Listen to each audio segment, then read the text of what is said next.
Welcome to Washington Hospital Today, the program dedicated to sharing timely information about the community hospital that's been taking care of Washington Township Healthcare District residents since it opened in 1958. Washington Hospital Today is provided for the sole purpose of informing residents about healthcare topics and issues that have been covered during community forums, free health and wellness classes, or as part of educational sessions held during the district's open board meetings. This program is one more way that Washington Hospital helps empower you, the residents of the district, by providing information needed to make informed decisions about your health.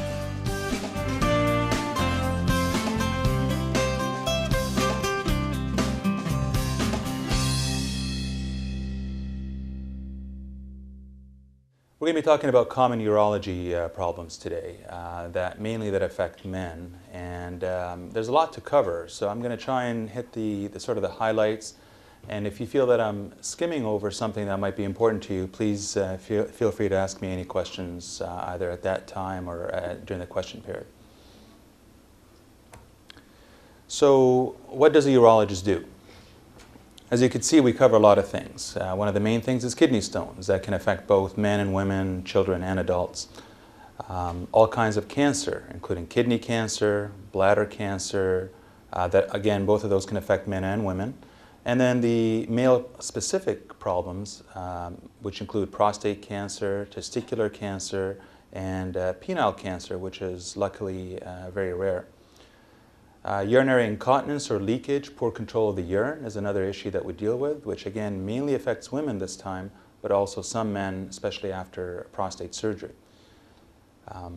Enlarged prostate or benign prostate hyperplasia, BPH, those are all terms you're going to hear for that condition. We're going to cover that in some detail during this talk. Infertility, vasectomies, vasectomy reversals, erectile dysfunction, impotence, and urinary tract infections, although usually we deal with the more complicated cases if it's going beyond the bladder, for example, or for recurrent infections of the bladder. This is a very magnified scanning electron microscope picture of E. coli. This is one of the most common causes of urinary tract infections. It's normally found in the gut. You will have it on you no matter how clean you are. Every time you have a bowel movement is there. Some people will have a more aggressive strain of the bacteria or may have the receptors for the bacteria and may tend to have more of the infections with it. This is a rather different bacteria that's less common, but probably maybe the second most common cause of urinary tract infections, simple infections, called Enterococcus. It's a kind of streptococcus. As you can see, it's different from E. coli in that it's a sphere rather than a rod, and it tends to be gram-positive. That just refers to the stain. Gram-negative is a rod. You may hear those terms, but they're not really important. Urinary tract infections can be caused by instrumentation, such as having a Foley catheter or a scope placed in there. It can be caused by, like I said, just having the wrong bacteria on your body and not necessarily anything that you're doing wrong. Any questions about infections before we kind of move on from that subject? Yes. The infection affects the scrotum. How do that? The question is, how do infections of the scrotum come about? Is that right? That's a little different. There's different types of infections of the scrotum. You can have an infection of the skin, which is probably the most common, and that can happen because of an ingrown hair or a small injury or a nick of the skin, maybe even an insect bite that can introduce bacteria. Again, that might be on your skin or on, like a dirty piece of metal or something that injured you somehow. Now, you can get internal infections, including infections of the testicle and the epididymis. One way you can get that is from the bloodstream. If there's bacteria in your bloodstream for some reason, they could settle in that area. Another way is directly from the urinary tract. The testicles are attached in a way to the prostate through the vas deferens, the tube that carries the sperm. Well, if there's reflux of urine for some reason through that tube backwards into the testicle and into the scrotum, it can carry the bacteria from the urine into that area. And that's another common way of getting an infection there. Okay, so we're going to move on to benign prostatic hyperplasia. BPH, benign enlargement of the prostate, those are all terms for the same thing. BPH is a common term for it. And it is basically a benign or non-cancerous growth of the prostate. This affects just about every male at different rates. That's kind of determined genetically. If your father had problems with his prostate when he was young, you probably will too. Some men will have problems in their 40s, some not till their 70s or 80s. The prostate is a gland, one of the few glands in the body that will continue to grow throughout your life. And therefore, the older you are, the more likely you're going to have to, the more likely you will have an enlarged prostate, and the more likely to have problems with the enlarged prostate. It affects urination, and as a result, it will affect your quality of life, and that's when it really becomes a problem. More advanced cases can be more serious and can cause some real medical problems, and we'll talk about that in a second. So let's begin by questioning, what is the prostate exactly? In this diagram, you'll see the cross-section of a male. That's the bladder, prostate. This is your pubic bone here. And this is the urethra passing through the penis. And that's the urinary tract, basically. The prostate wraps around the base of the urethra near the bladder here. It is only found in males. It is a male sexual gland, basically. The only function that we know of that the prostate has is for fertility. It actually makes the nutrients and the fluid that the sperm need to swim properly and to have the energy to swim and fertilize an egg. So most of the fluid that comes out during ejaculation is not sperm. Sperm is only a small component of it. Most of the fluid is made by the prostate or by the seminal vesicles right there. The testicles make the sperm, it comes out and gets deposited here, and then gets ejaculated with the rest of that fluid out during the ejaculation. As we discussed, the urethra passes right through the prostate, and that's where the problems begin. If the prostate enlarges, it's going to impact that urinary tract. So here's normal and abnormal anatomy. This is the bladder. This is the urethra going out into the penis. And this is a cross-section of the prostate, again, that if you can imagine it wrapping around the whole urethra. As the prostate enlarges, it also enlarges inward and squeezes the urethra shut. That causes fluid to back up into the bladder and causes the bladder to have to work harder to empty, to perform the same function. The bladder muscle, called the detrusor muscle, is just like any other muscle in your body. If there's resistance, it's going to grow. It's going to get bigger and thicker. That causes these changes inside the bladder that we call trabeculation that we'll see if we look inside with a scope. The important thing about a stronger bladder is it actually doesn't work any better than a regular one. The muscle becomes very irritable and very twitchy, and that causes a lot of the irritation, such as the frequency, urgency, and even lack of control that you might get as a result of the enlarged prostate. So what can an enlarged prostate do?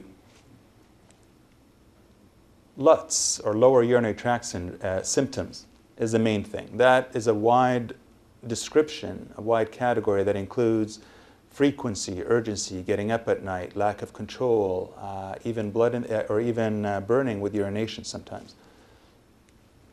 Chronic urinary retention, that term applies to somebody who is slowly retaining more and more urine because the bladder cannot compensate for the obstruction. Even though it got stronger and thicker, it is not pushing hard enough. And this happens slowly over months or even years, and is usually very silent because of the slow stretching of the bladder. And it can get to the point where it's very, very stretched and the bladder is not working very well. Acute urinary retention is a retention of urine that happens suddenly. And that often applies to an enlarged prostate that swells suddenly because of infection, trauma, or certain medications. And then all of a sudden you can't empty your bladder, the bladder stretches, and that it can be a very painful condition. You'll definitely know if you have that. That usually requires a visit to the emergency room, insertion of a Foley catheter, until the condition can be treated. Detrusor instability. Detrusor is the bladder muscle. It's also called an overactive bladder. That is a result of the enlarged bladder muscle becoming twitchy and irritable and causes the frequency and the lack of control. Urinary tract infections can happen if you're retaining urine and not emptying your bladder completely. Blood in the urine can occur and can be quite severe because as the prostate enlarges, it has these abnormal blood vessels in it that can be very close to the surface of the urinary tract, close to the bladder, and any minor straining can cause that blood vessel, that capillary, to bleed and can cause blood clots in the urine or even retention because it's so severe. And the final thing, and luckily we don't see this a lot nowadays because we watch out for this and people have regular medical checkups, but if you have chronic retention and the bladder is getting stretched and stretched, the pressure backs up into your kidneys and the kidneys themselves stop working and you can have kidney failure. So although most of the time it's just an annoying condition, it can lead to very serious problems. So as you can see, the yellow bars indicate the weak urinary stream, blue bars urgency, then frequency and nocturia, all the common symptoms that bother men with an enlarged prostate. And as you get older, you'll find that there's an increasing incidence of all these symptoms. This is the percentage of men that have these symptoms. So it's just what we discussed. The negative impact on quality of life is really shown in this slide very nicely.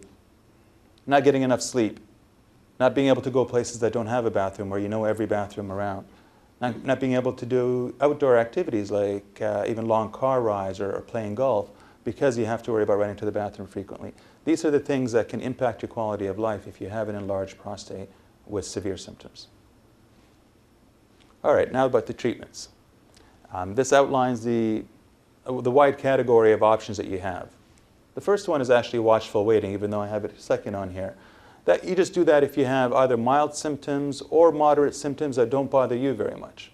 Some people can't stand getting up once at night. It bothers them. Some people get up 3 or 4 times, but they can go back to sleep and it's not a big deal. So if there's no medical complications from the enlarged prostate and the symptoms don't bother you, then you don't need treatment. It's really a matter of quality of life and a personal decision. If you decide that you do need treatment, medications are usually the first line. Alpha blockers are the most commonly used ones. That includes Flomax, Cardura, Hytrin, and Uroxetrol. Those medications don't change the size of your prostate, but they will help the prostate relax so that the inside around the urethra is open and you can empty your bladder with less pressure and with a better flow, but less pressure on the bladder. 5 alpha reductase inhibitors, that's a category of medications that will actually shrink the prostate. That includes Proscar and Avodart, are the 2 main ones in this category. They work on an enzyme that prevents testosterone, the male hormone, from acting on the prostate. You need testosterone for the prostate to enlarge.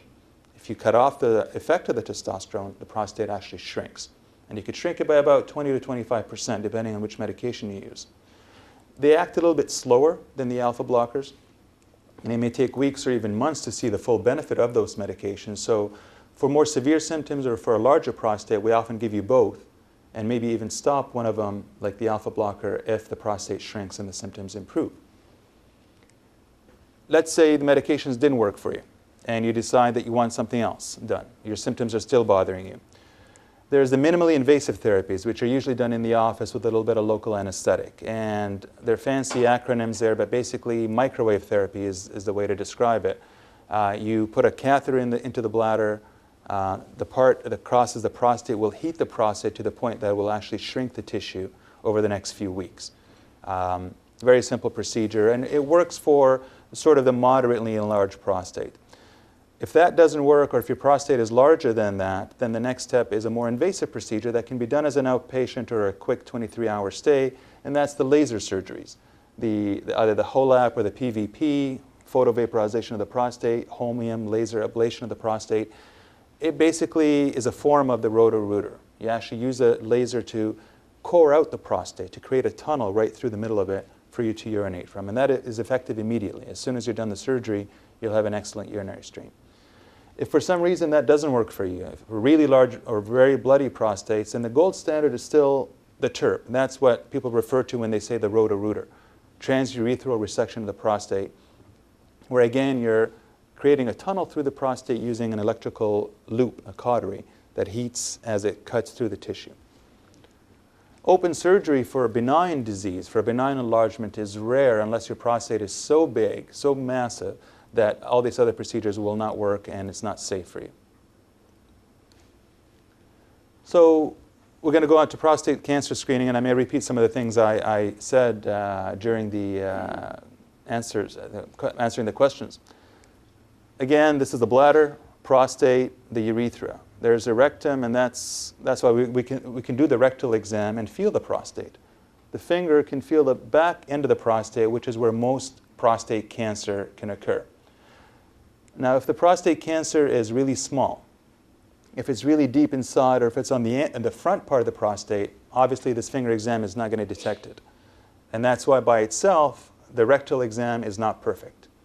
It could miss more than 50 or 60% of the cancers if that's the only test you rely on. PSA, or the prostate-specific antigen, is another way of screening for prostate cancer. It is a protein, or an antigen is another name for it, that's produced in the prostate and pretty much exclusively in the prostate, so women don't have it. And that's why we have the name, prostate-specific antigen. It's released into the bloodstream. It's normal. Every male has it. The bigger the prostate is, the higher PSA is going to be. It's just a matter of the density of the prostate. More tissue produces more PSA. So your PSA level is an indication of the size of your prostate. But for the size of your prostate, if your PSA is higher than expected, then that's an indication that something else might be wrong, which can mean cancer or infection or something else. And the only way to tell the difference is to do the biopsy. So neither test is perfect. The PSA by itself can have false positives, meaning that it can be elevated when there's no cancer. It can have false negatives, meaning it can be normal when you do have cancer. But by and large, it is the best test that we have for this disease, and it's probably one of the best screening tools that we have for any cancer. And it's a very good way of actually following somebody after they've been treated, because it's one of the first things that will go up in your bloodstream if you have a recurrence of the cancer. So if you have an abnormal exam, if you have an abnormal PSA or both, then what you really need to do is have a biopsy done. You need to see a urologist. We put an ultrasound probe in the rectum, and we take little pieces of the prostate to send to the lab, and that is the ultimate test to tell us whether you have cancer or not. So let's assume the worst case scenario, and let's say there is prostate cancer. What is it, first of all? It's basically abnormal cell growth. This is the same for any cancer, and it begins with one of the normal cells that you have in your prostate, that for some reason, because of genetic damage or something that messes with the chromosomes, that cell starts to double and grow and multiply at a faster rate than it should. And it doesn't obey the normal rules that other prostate cells obey, which means that when you reach other cells around you, you stop growing because you've reached your limits. Well, prostate cancer continues to grow and grow and grow outside the prostate, can spread outside the prostate. And that's how it causes its damage. Most of the time nowadays, again, because of screening, it does not have any symptoms. I have patients tell me, but I feel fine, doctor. Do I really need the biopsy? That's the time when you want to find prostate cancer. If you have symptoms, it's probably too late to treat it. On the other hand, most of the time that you do have symptoms, it's not because of prostate cancer, it's because of benign enlargement of the prostate, as we discussed earlier. Now, if it is left too long, and it grows and causes squeezing of the urethra, it can cause the same symptoms as enlargement of the prostate. It can cause bleeding. It can cause irritation of your bladder. It can invade other tissues around there, including the muscles and nerves. It can cause pain in that area. And if it spreads really far, including outside the prostate into the bones, which is one of the most common sites that it spreads to, then you can have very severe bone pain as well. Prostate cancer is the most commonly diagnosed cancer in men if you don't include skin cancers like melanoma and basal cell carcinoma. And it is the second most common cause of death in men in the United States.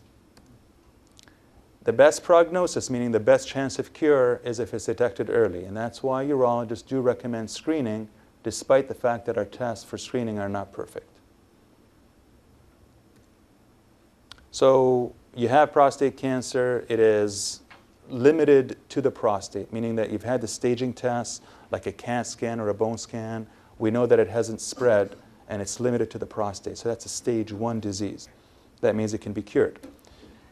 So the treatment does depend on the stage. If it's spread outside the prostate, then surgery or radiation is likely not going to be beneficial, and you want to consider other things like hormone treatment.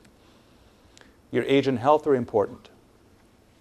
If you have less than a 10-year life expectancy, in general, I mean, this is just a rule of thumb, most people believe that active or aggressive treatment of your cancer is probably not necessary. Prostate cancer tends to be slow growing. If you get it in your 40s or 50s, and you're healthy and you got 30, 40 years to live, it will cause you problems. It will grow, it will spread, it can impact your quality of life or even the length of your life.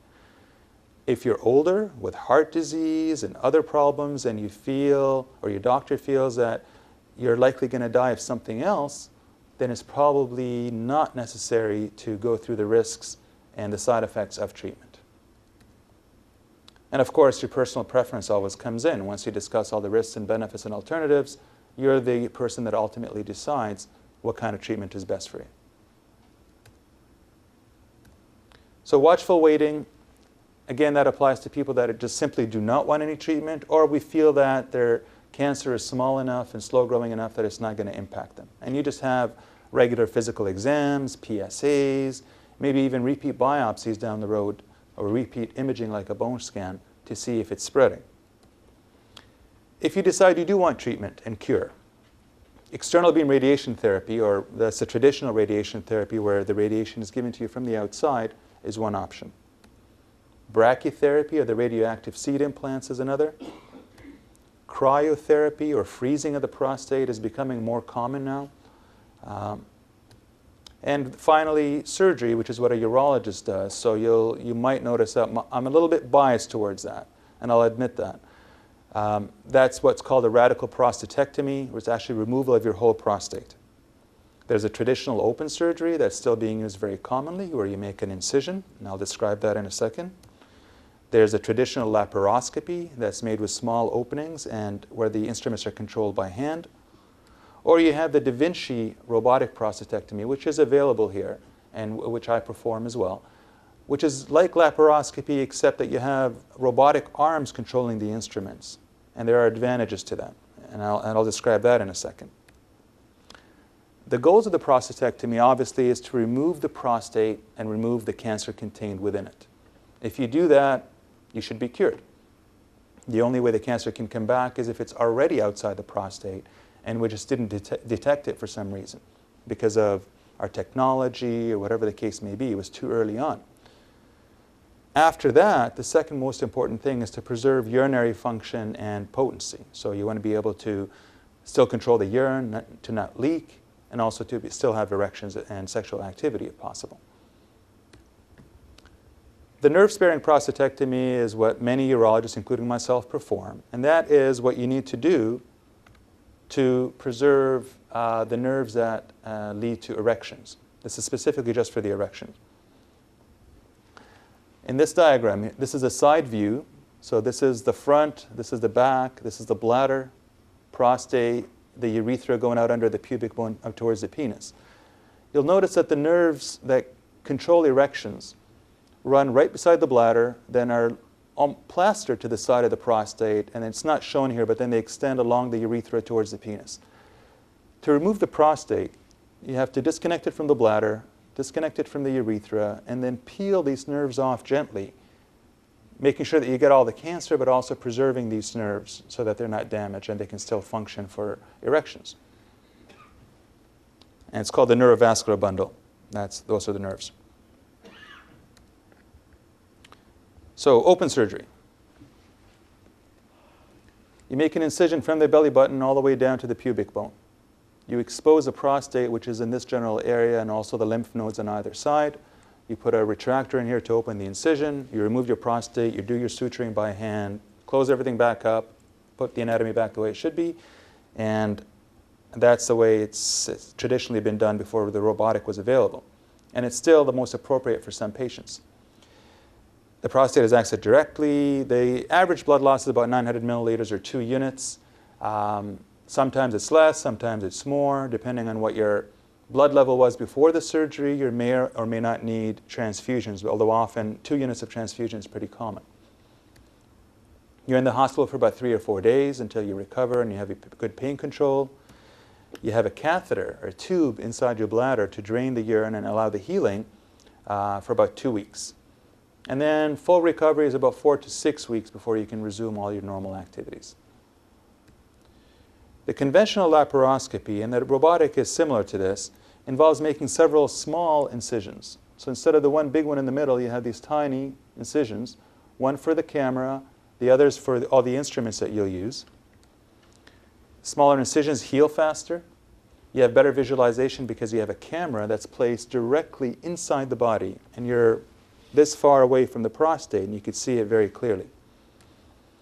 There's usually less blood loss, often a lot less than 1 unit, and transfusions are rare.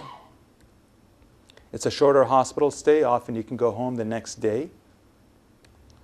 Reduced risk of infection because there's less incision to heal from, less exposure to the outside bacteria. And the catheter is often removed actually in 7 days, 5 to 7 days, rarely more than that. The Da Vinci robot, the advantage over traditional laparoscopic approach is that this is a robot that's actually doing the surgery. The surgeon is on this console here with his head in this machine that has stereoscopic vision. There's actually 2 cameras instead of 1 inside the body. And that gives you depth of vision, just like our 2 eyes give you. So you have a 3-dimensional view. You also have the robotic arms, which have a bigger range of motion than our normal wrists. I have these joysticks that control the arms, but the robotic arm could keep turning if I take my hand out and rotate them, and again gives you more manual dexterity beyond what the human hand can do.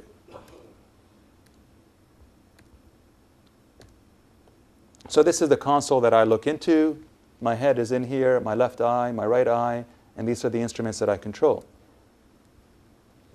And whatever I do with these joysticks, the instruments inside the body will do as well. You can see them doing some suturing right now. The instruments are very, very tiny, as you could see. That's the tip of the instrument. This is the same thing magnified, and it has all these tiny little rotors and cables, and it's really amazing engineering, and it has a very extensive range of motion. So this is the difference between the two: traditional open surgery, the 5 little incisions for the robotic procedure. So what are the potential benefits of this? Why would you want to do a robotic procedure? Usually fewer complications. Every individual is different, but on average there are fewer complications. Less blood loss and less chance of transfusions. Less pain. A smaller incision means less to heal from, quicker recovery. Quicker return to normal activities in 2 to 4 weeks rather than 4 to 6 weeks, and closer to the 2 to 3 week mark actually. You're out of the hospital the next day or the next evening often. The catheter is only there 1 week instead of 2 to 3. There's less scarring because less smaller incisions, and faster return to continence. It depends on who's doing the surgery. I'm careful about saying that to people. I think that open surgery can give you very, very good results in terms of cancer control, control of the nerve sparing, control of the continence. The top things are the main ones that you really want to focus in on as advantages of the robotic surgery. The quicker recovery, smaller incisions, less blood loss. Faster return to potency. The reason that is said is some studies have shown that if you have a magnified view of the nerves, you could probably peel them off more safely. But in experienced hands, and I've done the open surgery for many years, and I've done the nerve-sparing surgery very successfully in the open technique, and it can work very well as well. So that's it for that part of it, and I'm going to go on to the final subject now that I'm going to discuss in detail, and that's erectile dysfunction. And that's impotence, or ED is the common term that's used very often now. The definition of erectile dysfunction is simple. Basically, the inability to sustain an erection that's rigid enough for satisfactory sexual intercourse. If you can't do that, then you have ED by the most common definition. It can include the total inability to get an erection. It can include a person who gets erections sometimes but not other times, frequently enough that it's a bother. Or you get the erection but it's not rigid enough or doesn't last long enough to complete the sexual act. It affects probably at least 30 million people sufficiently that it's a bother, and a lot more than that occasionally. I mean, every male has experienced at least some problem at some point, and that's a situational thing that we're not talking about. We're mainly concerned the 30 million people that have the persistent erection problem that impacts their relationship. It shouldn't be considered normal, and it shouldn't be accepted as a normal part of aging. It doesn't have to be, and it can be treated. What are the causes? They're very wide-ranged. You could have an injury such as spinal cord injury or trauma to that area that can affect the nerves directly. You may have disease such as diabetes, high blood pressure, high cholesterol. The way they affect erections is by the same process they cause heart disease, by hardening of the arteries. You need a strong blood flow into the penis to get an erection, and if the arteries are clogged up and the flow is not there, it's just not gonna work. If you've had an operation, most common cause of it is removal of the prostate for prostate cancer. Usually if we're talking about the benign enlargement with the Roto-Rooter, that is not a usual cause of the erection problems. And then medications or substance abuse, heavy alcohol use, narcotic medications in heavy doses and regular uses, many psychiatric medications, many cardiac medications and blood pressure medications can cause erections or make the problem worse. The treatment options, kind of just a quick overview, medications, implants, and the other treatment options that I'll describe in a bit. The other options include testosterone replacement if your doctor finds that you have low testosterone level, and it's a simple blood test to do that.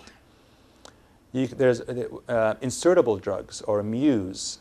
That's actually a form of a suppository. It's a very tiny pellet that's placed at the tip of the penis directly into the urethra, dissolves from the inside out, and goes directly into the penis.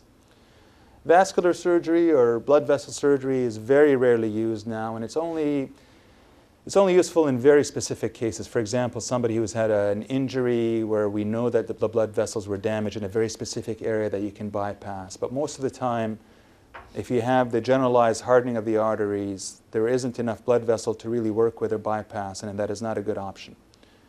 Vacuum devices, where you place the vacuum directly over the penis, and it can manually pull blood into the penis, and then you put a constricting band or an elastic band at the base to keep it in there, are the other options.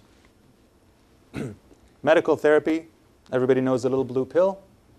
Viagra was the first one that came out probably 9 or 10 years ago, and since then we've had Levitra and Cialis that have come out as competitors.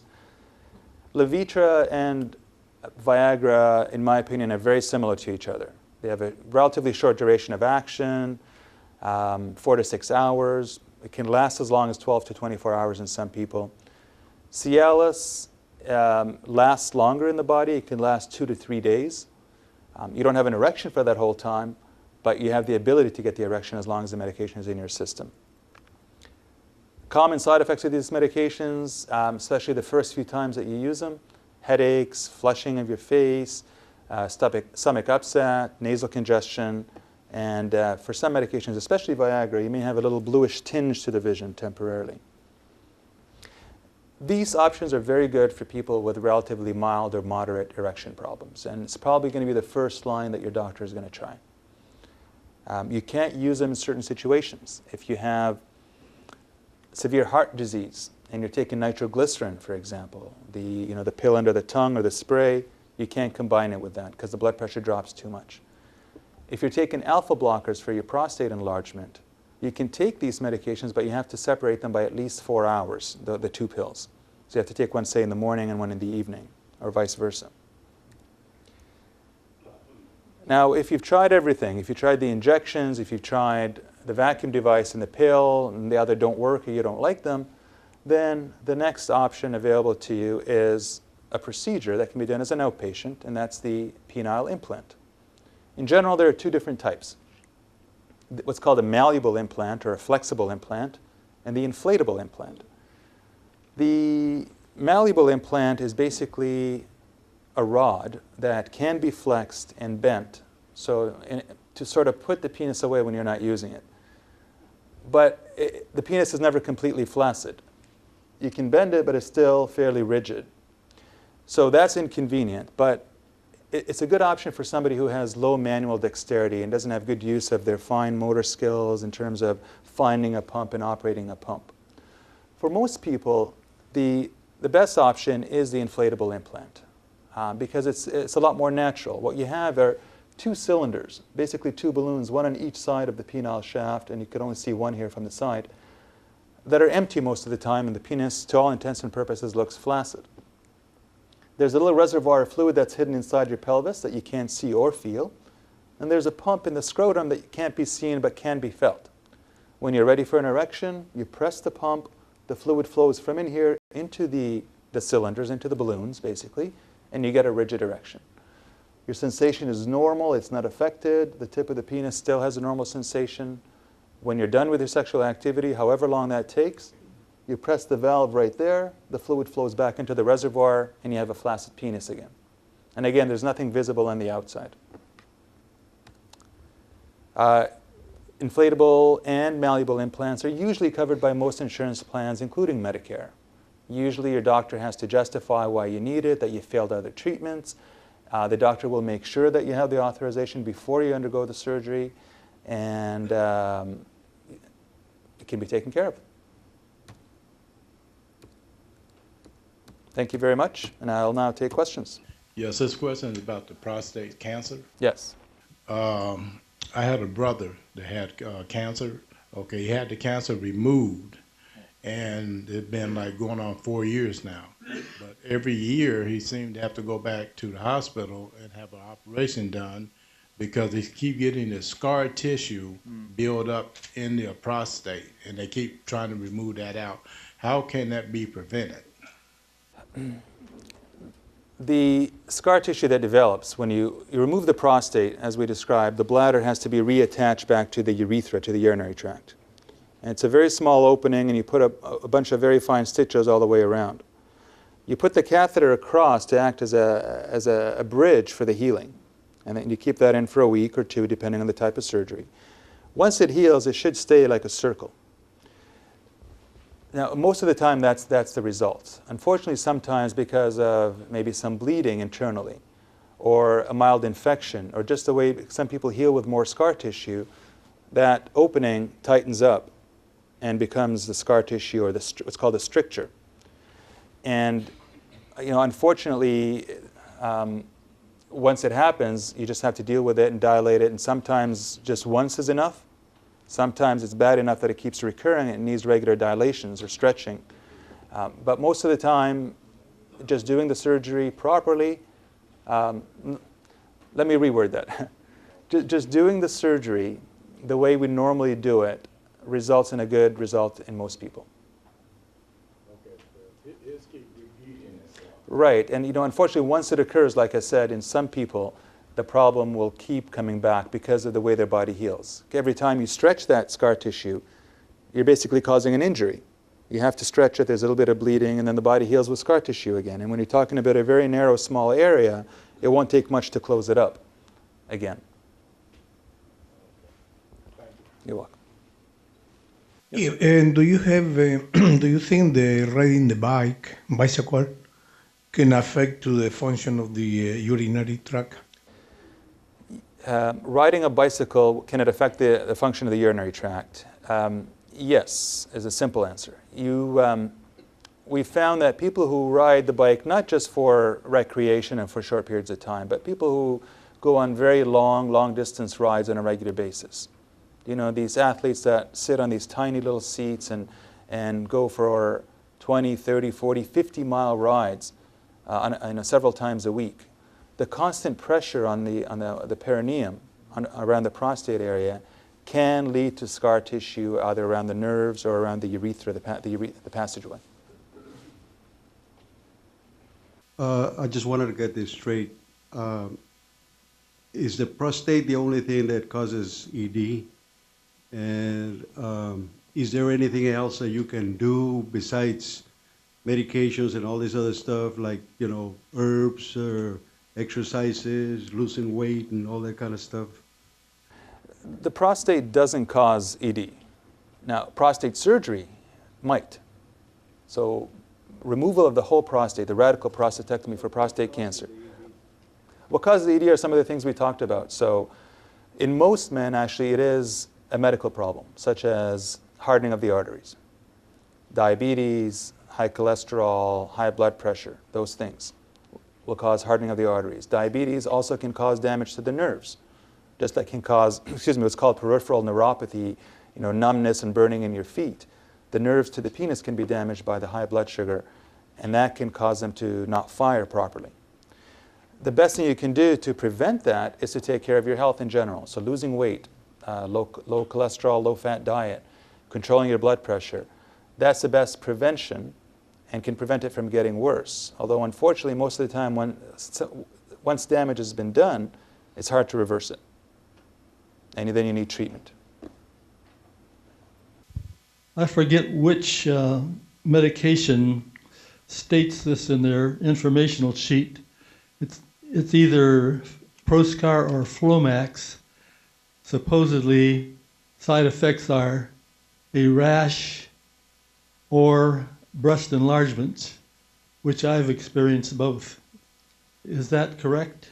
The breast enlargement is possible with the 5-alpha reductase inhibitors. That's Proscar, Avodart, finasteride, dutasteride are the other names for them, not Flomax. The rash can occur with any medication if your body is allergic to it or doesn't react properly. So I personally have never seen a rash directly related to Avodart or Proscar, but it is possible. The breast enlargement is a very rare complication, and that has to do with the fact that these medications work on your testosterone. They work on your hormones. And they don't actually reduce your hormone level. They just block the effect of the hormone on your prostate. And as a result, that sometimes actually increases your testosterone level in the bloodstream, which as a side effect of it being converted, it's kind of a complicated pathway, that can lead to increased estrogen, that can lead to breast enlargement. But that's a very rare complication. Prostate enlargement, BPH, and no cancer, just by medicine treatment and no surgery. The treatment and medicine can take you forever, 5 years, 10 years, as long as you live. For the enlargement of the prostate, Yes. the BPH? Yes. Yes. Again, the short answer is yes. You will need to take the medications indefinitely, as long as they work. Now, for a lot of men, they'll work for many, many years. Sometimes the prostate continues to enlarge and the medications don't work anymore, and you might eventually need a procedure done. That is less likely if you're taking something like Proscar or Avodart that prevents the prostate from getting bigger down the road. But yeah, in general, the medications are meant to be long-term and probably lifetime. I've been tested to see if I have cancer on the prostate, and I don't have cancer. They have given me this medicine that you mentioned, Flomax, but this affected me so bad in my knees I couldn't even walk. From Flomax? Flomax. Yeah, that would be a very unusual side effect from that medication. I have not commonly seen that. If you're definite that that's what it's from, then you need to stop it and discuss it with your doctor and maybe switch to something else. Oh, I stopped it. Okay. I could not even walk, so I said, forget it.